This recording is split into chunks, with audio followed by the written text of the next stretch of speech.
Amen. Well, hey, thanks for being here today and continuing with us as we journey through the book of Exodus. There is a very talented screenwriter whose name is Vince Gilligan, and he's written on a number of shows. I think he was on the X-Files for a while. He created a few shows. He's probably most well known for Breaking Bad and Better Call Saul. And he has this tactic that he uses on several episodes where he will begin with the very end of the episode, the final scene. Some image will come on the screen and you have no idea what it's supposed to mean. You're not given any context for it. It just appears and it could be random. It's like a teddy bear floating in a pool, or it's a car that's turned over on the side of the road. And then what will happen is the episode will go all the way back to the beginning and it will trace the story and do a full circle moment to how you got to that place. And it's kind of an adventure because you know what's coming, but you don't really know how it's going to happen. I want to do the same thing with a moment in the book of Exodus today. We're going to start at the end. We're going to read something that is true at the end of the story, and then we're going to go all the way back to the beginning and see how it all comes together. So I hope that's enough of a hook this morning for us to jump in. All right. Exodus 33, if you have a Bible and you want to follow along, Exodus 33, starting in verse 12. The words will also be up on the screen behind me. It says this: Moses said to the Lord, "You have been telling me, lead these people, but you have not let me know whom you will send with me. You have said, I know you by name, and you have found favor with me. If you are pleased with me, teach me your ways so that I may know you and continue to find favor with you. Remember that this nation is your people."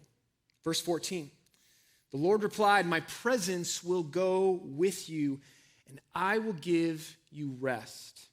Then Moses said to him, "If your presence does not go with us, do not send us up from here." All throughout the story of Exodus, there has been one central person, one prominent character, and that's Moses.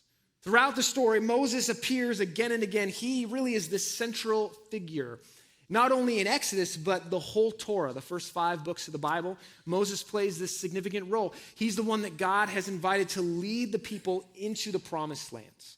And there's some incredible things that are said about Moses and his legacy in the Torah. In fact, in the book of Numbers, Moses is described as the most humble leader to ever live. I mean, that is an amazing title. In the very last chapter of the Torah, in the book of Deuteronomy, chapter 34, Moses is said to be the greatest prophet who has ever lived. I mean, when it comes to sort of the greatest of all time debate in the Bible, that doesn't really exist. It's Moses, you know? There was no like, is it Moses and Elijah? No, it's Moses. He was the one. There's no like LeBron and Jordan, right? There's just one. It's Moses. He's the greatest. And I find that really interesting because tradition has it that Moses is the one who actually writes the Torah. So you imagine him at the end there being like, and he was the greatest prophet who ever lived. Also, though, the most humble leader too, right? Make sure that's in there so people don't get things confused. Moses has this incredible journey in his life of accepting this call that God gives to him and then getting to this moment right here in Exodus 33.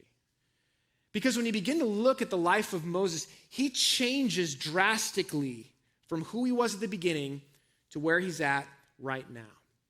And that's what I want to investigate today. I've titled this message From Insecurity to Presence, which is the journey of Moses. Now, if you remember from several weeks ago, the first time that we met Moses is in Exodus chapter 2. Moses is this Hebrew baby, and he's born during the murderous rampage of the Pharaoh. And what Pharaoh's trying to do is annihilate the Hebrew people. He's trying to get them to stop from growing. And so the final thing that he issues is this decree in the land that all baby boys are to be thrown in the Nile River. So that's supposed to happen. Moses, he escapes that. His mother places him in a basket and floats him on that little river cruise down the Nile. He's rescued by none other than Pharaoh's own daughter. He gets raised in the palace. He is a prince of Egypt, which is the title of the great animated movie about Exodus. And then Moses, he grows up and he realizes that he's kind of living in these two worlds, that he's been living as an Egyptian, but he's also a Hebrew. And he goes out and he sees that there's this Egyptian mistreating a Hebrew slave and beating him. And so Moses, he intervenes and he ends up killing that Egyptian. And then he buries him in the sand and he flees out of Egypt and he goes to Midian. In Midian, he becomes this new person. He gets married. He's a shepherd. He has kids. He forgets about his life from before and he starts over. But it's in Midian, years and years later, that God comes knocking on the door of his life. He appears in a burning bush in the wilderness and says, Moses, I know who you are. You've forgotten who you are, but I am sending you back to Egypt because I have a huge job for you to do. You will be the one to lead my people out of slavery. Now, what we learn very quickly is that Moses will not want to accept this request by God. He's going to struggle with it. In fact, there's a few things we're going to see in Moses' life here at the very beginning that paint a picture of really what was going on inside of him. And the first one, I would say, is that we learn that Moses, he wrestles with self-doubt. He begins to wrestle with self-doubt. God's presence is there, and God says, hey, Moses, I'm going to send you back. I'm going to be with you. And Moses, he hears that, but he begins to think to himself, I don't think I'm the right person for the job. In fact, if we read Exodus chapter 3, verse 11, Moses will begin this series of excuses before God as to why he's not the right person. And this is the first thing he says. Moses said to God, who am I that I should go to Pharaoh and bring the Israelites out of Egypt? Moses just says, God, are you sure you have the right person? Are you sure it's me? I mean, out of anyone that you could have chosen, I don't think you want me to be the person. I mean, think about my life so far, God.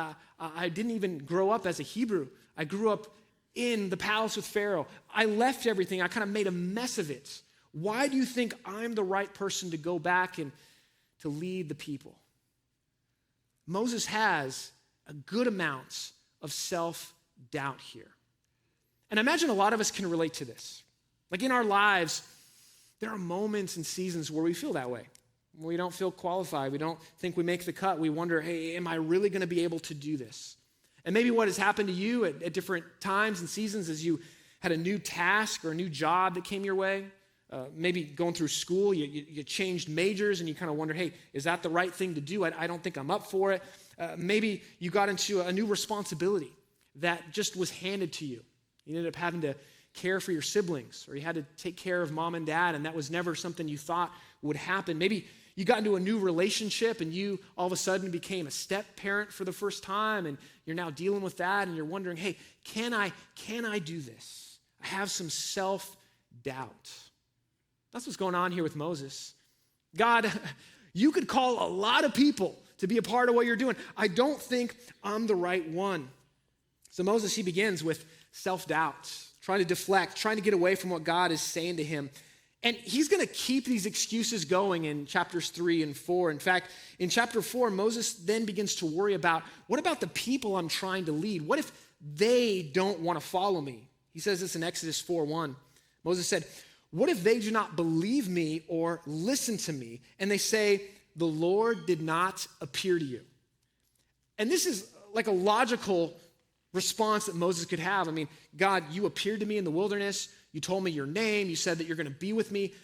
I'm supposed to go back to the people and say, hey, guess what? The God of our forefathers, the one true God, he appeared in this burning bush and he said, hey, Moses, you're the guy. And the people are supposed to just believe that God? I mean, what if they say, Moses, no thanks. We don't believe that you've actually had this experience. We're not going to trust you. It's a legitimate request that Moses makes. What if the people, they doubt me? Because after all, God, you know that I haven't had the most perfect track record. Think about Moses' life. He didn't actually grow up as a Hebrew. He grew up in the palace. He ended up making a mess of things when he killed that Egyptian and he left. And so Moses is beginning to think, what if the people just, they're not going to follow, they're going to critique me. I don't know if I can do this. In a lot of ways, what Moses is saying in this part to God is what if they bring up my past? What did they say? Moses, we know you. We know what you've done. There's no way that you would be the person God would choose to lead us into the future. Now, there's a lesson here that Moses is going to learn. It's a lesson that the people of Israel will learn as well, that God often does not just call those who are qualified, but he will qualify those that he calls. That God is not necessarily so interested just where Moses has been, but he's interested in where he can lead him and where he will take him into the future. Or said another way, there's a reason why the windshield is bigger than the rear view mirror in our lives. God is always about leading us to something new. And Moses, he'll have to learn that lesson. And the irony of this request here is that Moses thinks he's not qualified because of his past and his story, but he actually is the most qualified because of it. Because he's the one Hebrew that lived in the palace. He knows Egypt. He understands just how that world works. And his struggles actually provide the perfect foundation for him to surrender and trust in what God is going to do in his life. So Moses, he makes some excuses. He has some self-doubt. I don't think I can do this, God. And then Moses, he shifts the focus a little bit as he moves forward in Exodus 4. Because he says, well, God, okay, maybe you're going to choose me. I'm the right person, but I just don't think I have the hard skills to do this job. This is his next excuse in Exodus 4:10. Moses said to the Lord, pardon your servant, Lord. I have never been eloquent, neither in the past nor since you have spoken to your servant. I am slow of speech and tongue. In other words, what Moses is saying to God is, how can I be a leader if I don't speak good, right? How's that going to happen? Because I'm going to get up in front of the people and I'm going to start trying to give them instructions and they're going to boo me off the stage. They're going to be chucking tomatoes at me, being like, get this guy away. We're not following him. So Moses says, God, I don't have the skills to do it. I'm not the right person. And God begins to get a little frustrated with Moses at this point. God keeps saying, no, Moses, will you trust me? I'm leading you. Moses keeps coming up with these excuses. Finally, what Moses says at the end of chapter 4, he just says this to God, pardon your servant, Lord. Please just send someone else. All right?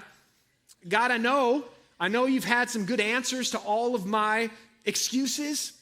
You've met me, right? And you've answered them, but I don't really want to do it. Have you ever been there before in your life? You're like, I could do it. I feel like I need to do it, but I just don't really want to. That's where Moses ends here. God has met every excuse with a solution. Moses, don't worry about the words you're going to say. I'm going to give you those words. Moses, you're not going in by yourself. I'm with you. Oh, you need someone to speak and lead the people? All right, your brother Aaron, he's eloquent. We'll have him speak. Moses, are you willing to trust me? Are you willing to go with me? Now, if you notice here in Exodus 3 and 4, all of the things that Moses is saying to God, all of the excuses, they really sound like me, me, me. Moses is thinking of this only through his own perspective, what I can do, what I am not able to do. And God is trying to change that and say, no, Moses, not just about what you can or can't do, but what I can do with you and through you. That's the lesson that he needs to understand. I mean, that's the lesson for all of us in the life of following after God, is it's not just about what we do, but what God does when he is with us. This is why the prophet Isaiah says this in Isaiah 41:10. He says, do not fear, for I am with you. Do not be dismayed, for I am your God. I will strengthen you and help you. I will uphold you with my righteous right hand. I love this verse from Isaiah. Why do we not fear? Because it's not just about us. Because God is present. It is his might, it is his power and strength in us that enables those things to happen. So Moses, he's going to get this. He will obey God. Doesn't mean he doesn't have any self-doubt. Doesn't mean he's still not worried about the outcome, but he will trust God and he will follow through. And he'll go back and he will approach Pharaoh. He's going to say the words that God told him to say. He's going to take on that mantle of leadership. He's going to take the reins. He'll follow through. But then what happens is we learn that things don't go the way that Moses hoped they would go. And all of a sudden, Moses has a bit of discouragement. In fact, we could say that Moses begins to carry the weight of discouragement in his life.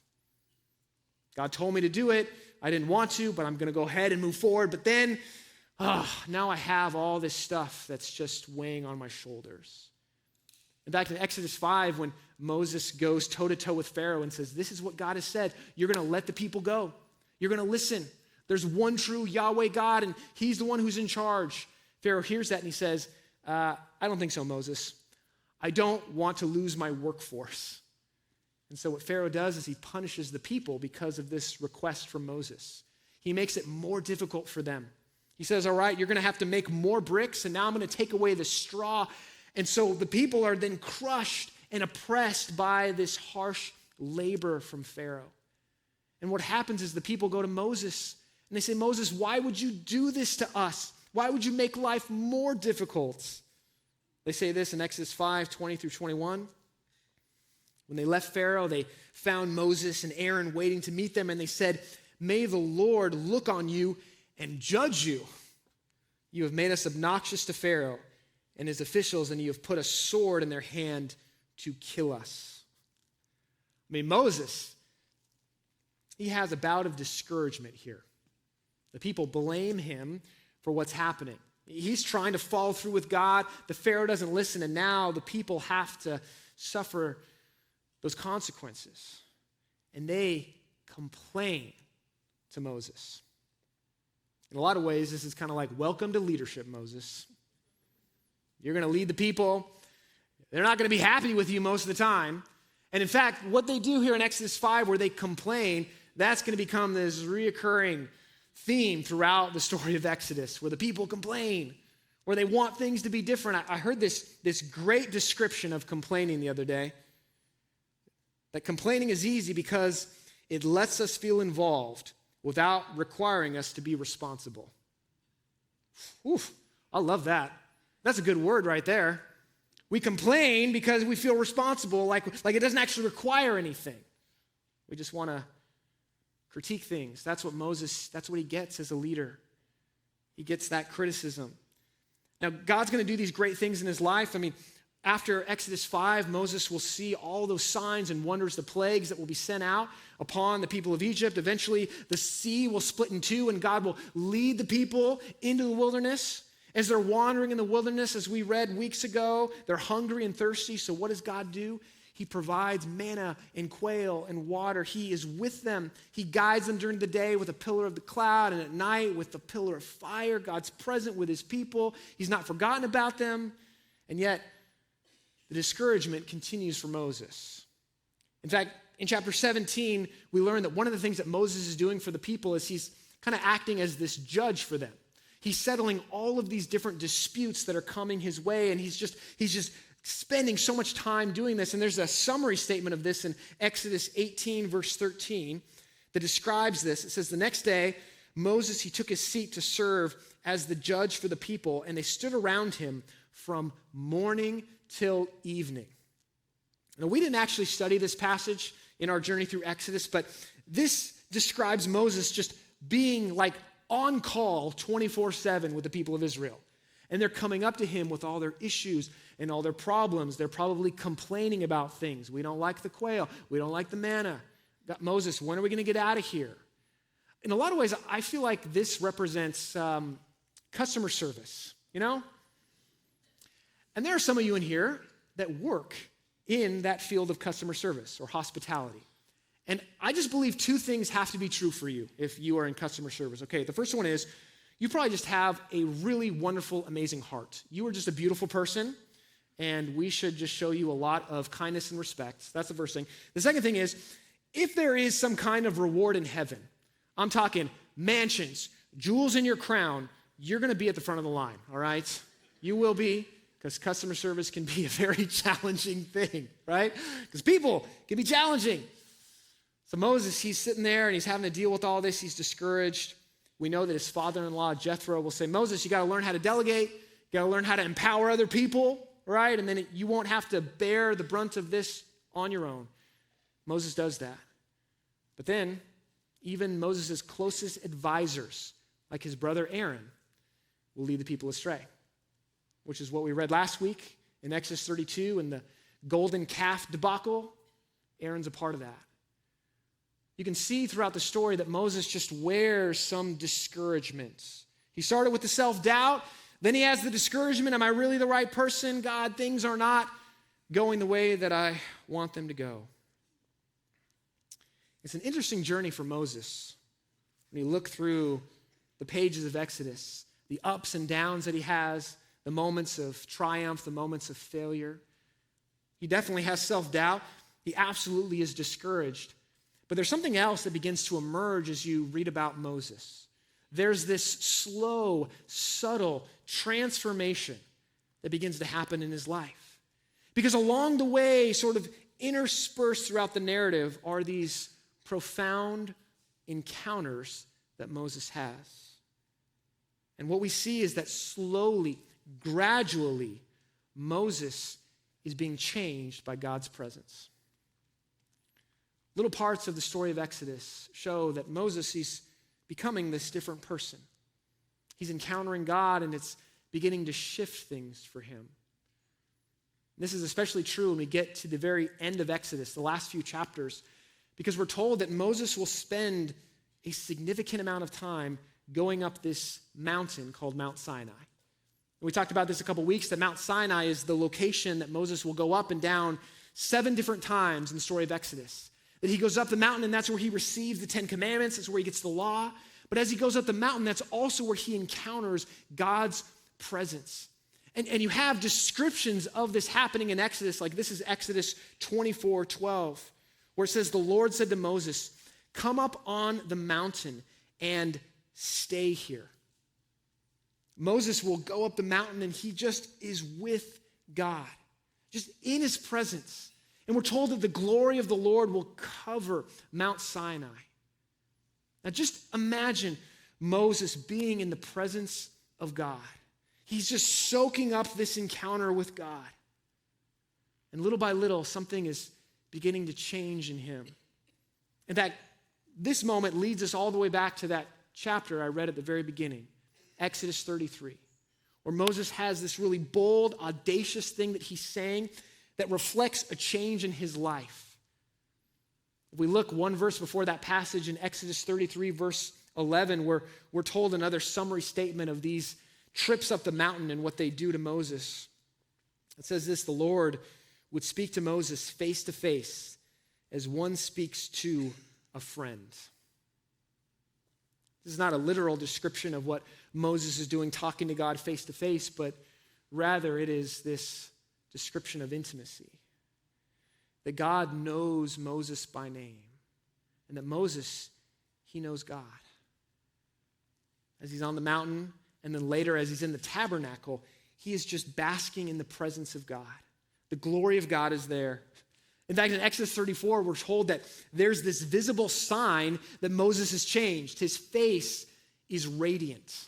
His face is actually glowing, right? It's just glowing. He has to wear a veil over his face because it's just bright. Like we've all heard of a glow up before, right?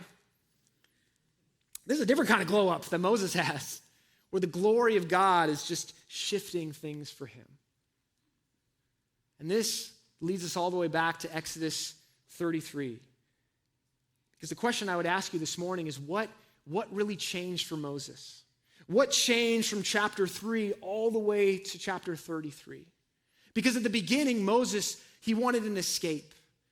Now at the end, he desires just to be present with God. He had a bunch of excuses before of why he couldn't do it. At the end, all he says is, God, if you're not a part of it, I don't want it. Moses has gone on a journey where he's been changed through his connection with God. And in Exodus 33, Moses has this quiet confidence about him. You don't see that earlier in the story. What he longs for now, more than anything else, is just to be in God's presence. What is it that we long for? What is the thing that our hearts truly burn for? Moses says there's one thing. above everything else, and he was willing to give it all for that. Most of us have probably heard of a very famous painter named Vincent van Gogh, although I'm told that you're supposed to pronounce his last name Van Gogh. That's how you're supposed to say it. I don't know if that's true. If you're like an art person, maybe you know. I have a picture here of Vincent van Gogh. This is a self-portrait that he did. He painted several of these. He's kind of an interesting person. I read a book years ago about his life. It was a work of fiction called Lust for Life by a guy named Irving Stone. And he kind of went into some of the historical things about Vincent van Gogh and kind of made this novel about it. And one of the things that Vincent van Gogh did is he wrote letters to his brother Theo, where he questioned his pursuit of being a painter. Because in his life, he did not find a lot of success. In fact, he didn't have any commercial success while he was alive. People didn't really understand his artwork. He struggled with a lot of mental health things and depression. He went through a lot of just difficult things. He was a starving artist. And the encouragement that came his way was to keep going, because if painting was the thing, if that was the thing that had him, it was worth everything. And the book talked about a relationship that he had, or at least a mentor in his life, who was Rembrandt, another great Dutch painter, and that Rembrandt had a similar kind of struggle in his life, but Rembrandt figured out that if painting was the thing, it was worth everything. And there's this quote from the book that I absolutely love describing this. It says, what the world thought made little difference because Rembrandt had to paint. Whether he painted well or badly didn't matter. Painting was the stuff that held him together as a man. That was the thing that had him. The accolades didn't matter. The opinions of the people really didn't mean much. He had to do that one thing, and he was willing to give his life for it. See, I suggest that what Moses has happened to him in the book of Exodus is he figures out the one thing is being with God. That God's presence mattered more than anything else. That he was willing to say, this is worth it all. And that's why he can say with this boldness, with really this audacity at the end of Exodus, he can say before God in Exodus 33:15, he says, if your presence does not go with us, do not send us up from here. Moses is not the same person at the end of Exodus that he was at the beginning. He's changed. Now what matters to him, he doesn't really care so much about his self-doubt, the discouragement. Okay, that's not a big deal because God, the thing that I want is just to be where you are. And I don't want to take another step forward unless I know your presence is with me. Moses is changed, not by one emotional moment, but through a series of encounters with the living God. A practice that developed in his life to walk with God. And that changed everything for him. What is the thing that is on our hearts? The thing that we'd be willing to give everything for? You know, what's interesting as we read about Moses here in Exodus, but also in the rest of the Torah, Moses is not a perfect person. He makes mistakes. In fact, when you get to the very end of Deuteronomy, the last chapter of the book of the Torah, Moses dies before he can even set foot in the promised land. Moses sees the promised land. Okay, this is what it's been all about through the whole journey, and he doesn't get to set foot in it. He dies.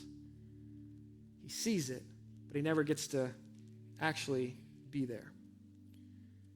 And we might view that and think to ourselves, well, Moses, he died a failure. The one thing he was supposed to experience, he doesn't, so he dies failing the mission that God had for him. I don't believe that's true. I think there's another perspective. And many people have said this, but for Moses, the promised land was not just getting to this location. The promised land was living in God's presence. And he had arrived because he knew that. It wasn't just about some destination. It was the journey that he was walking along the way with God. In our lives, God will invite us into a relationship of trusting him, of moving us to new things, of often challenging our perception of how things should work. God is a God who will lead us out of our comfort zones. We don't like that. Most of us want to be more like Moses and say, God, just find someone else, send someone else, not me. I'm fine. But God says, no. There's something I want to do in and through you that's beyond your wildest imaginations. Will you trust me? And a lot of times in our lives and in our spiritual journey, I think we ask a wrong set of questions. And I know these are questions that I ask of myself all the time. This is usually where I start, and I want to give you 5 questions we tend to ask of ourselves, and then I want to contrast those with 5 better questions. The first question we often ask of ourselves is, am I enough? Me, God, really? Are you sure? Am I enough? I got my struggles. I got my doubts. I have the things that I'm healing from, that I'm dealing with. God, I don't think I'm enough. Or maybe you ask this next question. You say, can I do this? Like really, whatever it is, God, can I do it? Because it doesn't seem worth much to me if I'm not going to be able to do it. I just want to stop at the beginning. Maybe ask this question. What if I fail? God, you're inviting me into something new, and well, what if I fail? Nobody likes failure, and I'd rather just not even try if I know I'm going to fail. Maybe ask this question. What will people think? Man, I struggle with that one. What will people think? Because they're going to judge, they're going to criticize, and can spend so much time just worrying about the opinions of other people. What will they think? And maybe that leads to discouragement in our lives, just like Moses. What are the people going to think? Or finally, maybe we ask this question, do I have what it takes? At the end of the day, God, is this something I really can do? Or is it just going to fall apart? I ask those questions a lot in my life. I want to suggest again, those are the wrong questions to ask as we are walking with God. And I want to share what I think are the right questions to ask. Instead of saying, God, am I enough? We say, am I cultivating an awareness of God's presence in my life? Where it's not about me, but I'm making space for what the living God is doing in and around me. Maybe instead of saying, can I do this? I say, hey, has God called me to it? It's not about if I can do it or not, but if God has called me to it, then he will see me through it. Maybe instead of saying, what if I fail? What if God challenges my version of success? Jesus said that you can be successful in the eyes of the world, and yet you fail in the kingdom of God, and you can fail in the eyes of the world, and yet you can be successful in God's kingdom. What if God wants to challenge our version of success? Not the metrics of the world, but the metrics of the spiritual life found in and through Jesus. Maybe instead of what will people think, we say, what does obedience to God look like? Where we care more about God and what he said than just the opinions of the people around us. And finally, what if instead of do I have what it takes, do I trust God's spirit and power in my life? Do I trust that I'm not doing this on my own, but the God of heaven and earth is with me?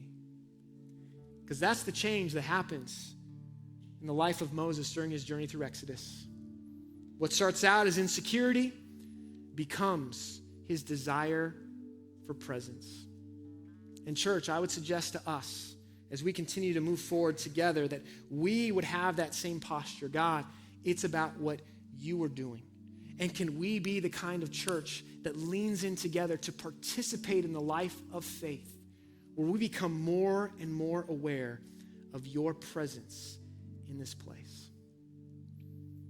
We started today talking about Pentecost Sunday.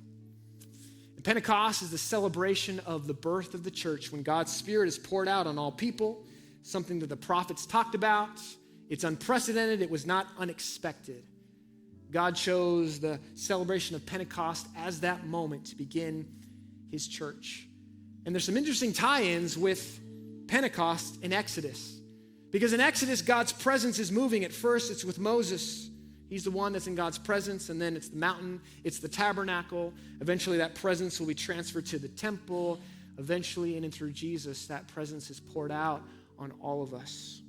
Where God's new temple is us, believers, his church. And now we have access to God. No longer do we have just that radiant face of Moses that shows up every now and again, but now we are glowing with the very presence of God in our lives. And because of that, we want to be a church that is led by the Spirit to make room for God to lead us in this place.